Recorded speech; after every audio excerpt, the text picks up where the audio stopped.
Iya kan, coba. Pak SBY dulu punya janji 12 langkah menyelesaikan krisis Indonesia. Nah, 15 langkah. Yang 12 itu memberantas korupsi dengan mengangkat pedang sendiri. Korupsi masih banyak zaman Pak SBY. Sama.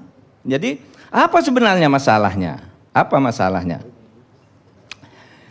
Masalahnya itu ada dua menurut saya. Pertama, karena kita ini tersandra oleh kejahatan jabatan masa lalu. Coba misalnya Freeport nih. Siapa orang Indonesia yang tidak mau bahwa Freeport itu jatuh ke tangan kita? Semua mau. Presiden sejelek apapun itu selalu dikampanyekan. Tetapi ketika sampai pada masanya, ternyata Freeport itu sudah punya dokumen hukum di mana dia diberi hak secara resmi oleh negara untuk mengelola ini dan diperpanjang 10 tahun sebelum berakhir dan tidak boleh ditolak selama Freeport mau. Tidak bisa disalahkan pemerintah berikutnya. Karena kalau pemerintah berikutnya maksa ke peradilan internasional. Atau mungkin diadakan invasi sepihak. Nah itu persoalannya. Kita ini tersandra sebenarnya. Nah oleh sebab itu cara menyelesaikan itu bukan berkampanye. Besok kalau saya jadi gubernur Papua, saya selesaikan Freeport. No. Mereka punya dokumen, sekarang tidak bisa.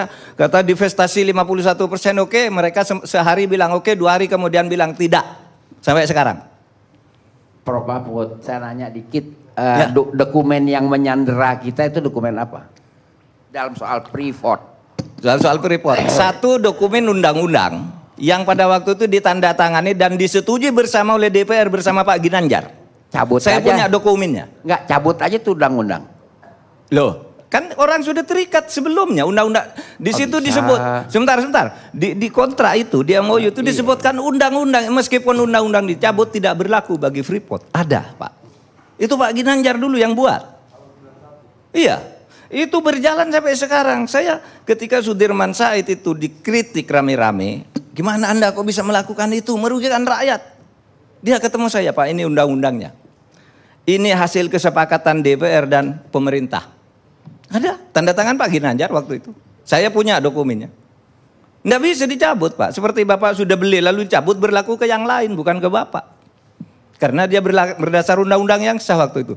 Nah ini persoalan kita, Pak. Ada hukum-hukum yang menyandera kita sampai sekarang karena kejahatan jabatan di masa lalu. Gitu. Tuh. Yang kedua memang karena moral. Moralitas kita ini bobrok sebenarnya. Sehingga apa? Nggak selesai-selesai masalah itu.